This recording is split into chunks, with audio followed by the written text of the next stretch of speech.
Hello, my name is Ruo Ting. I currently work in the travel internet industry doing analytics and strategy.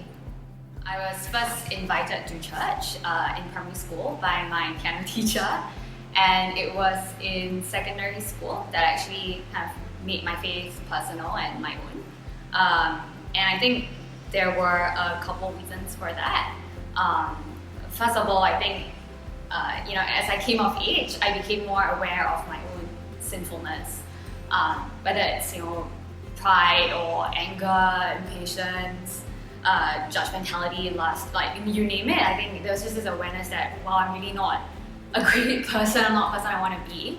But then on top of that, it was also realizing that while I'm aware of my sinfulness, I'm also really bad at fixing it. I felt really helpless because in the saying like old habits die hard, it just felt like I had these repetitive behaviors that I just kept falling into no matter how hard I tried. So while I can't be leaning on my own resolve and strength to become like a better person, it feels like I need some extra help. And I think lastly, in approaching Christianity, reading the Bible more for the first time, listening to sermons in church, as a teenager, like the Bible just really resonated with me. It just helped the world make so much more sense. The Bible basically affirmed what I already knew about myself, which is that I'm sinful, but then also gave me a lot of encouragement. There's a quote from the author of Chronicles of Narnia, C.S. Lewis, who actually spent most of his life as a strong atheist before eventually converting to Christianity, and he said, one of my main arguments against God is that the world seems so cruel and unjust. But then, how had I even gotten this notion of what's just and unjust? Like, one doesn't have a way to measure what's a crooked line if they don't have also a straight line. And so, amidst our intuitive knowledge of what's good, and yet our amazing failure to live up to that constantly, that just shows us that tension is a sign that we're born spiritual beings, moral beings, by something bigger than ourselves. It feels someone that created this sense of what's absolutely good and absolutely bad, and which, in my view, makes most sense that that's God. So the question around why Jesus? How can I be sure that Jesus is God? I think needs to be approached in a few steps. So in strategy, there's this PowerPoint slide that typically gets made called a driver tree, which is a really fancy way of saying that you take a problem and then you break it out into a series of binary decisions, so like with yes, no outcomes, and then you just kind of address them sequentially. So I think one needs to first ask the question of, is there even a God? Is God even real? In order to then even approach this question of like, then what can I say about Jesus and him being God? So maybe let's tackle that first piece of like, how can I know there's even a God? I would say that often this is a question I'll ask my agnostic or atheist friends, and they'll say,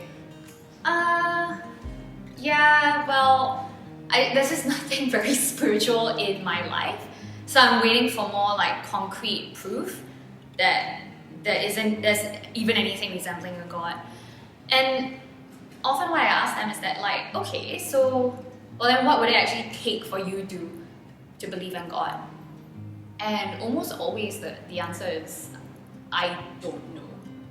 Right? So I think there's this real need that all of us have to have a proper answer to that question. Like, what would it take for me to believe in God? And it's not good enough to like not have an answer to that. Like, am I just waiting for a miracle, which might never come? Am I waiting for all my prayers to be answered? Again, not really realistic. Christian God also doesn't promise that.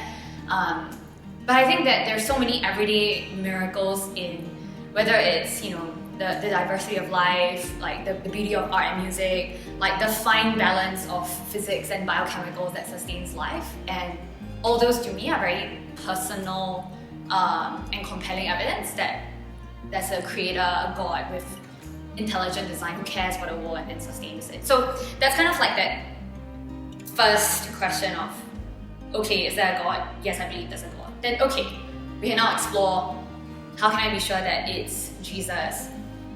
And I get that it's like very unpalatable to almost believe so strongly that your faith is correct in this day and age. It almost feels like, well then how about all these other like multi-millennia civilizations and cultures around, like other religions? Is that not really intolerant? But ultimately, I think the reason why I felt comfortable believing completely in Christianity is that it's just how inclusive Christianity is. I know that might probably sound really surprising to some people. It's like, Christians don't seem very inclusive people, and again, that's probably a failing of Christians themselves. But Christianity is super inclusive because it doesn't, it's not predicated on you being born into a particular culture or ethnicity or family or language. It just depends on you believing in Jesus Christ and believing in what the Bible records about him, which is that 2,000 years ago he was born on earth as God incarnate as man. He repeatedly said he was God. Like, you can't really fault the man for being subtle. And then perform all kinds of signs to prove that. Died unjustly, came back to life, and then here we are today. So I think the threshold to become a Christian is actually almost surprisingly low. You just need to believe in Jesus. So yeah, that to me is what makes Christianity so beautiful. It's truly a personal choice, completely just yours as an individual. It's readily accessible to all, so long as they acknowledge their need for God.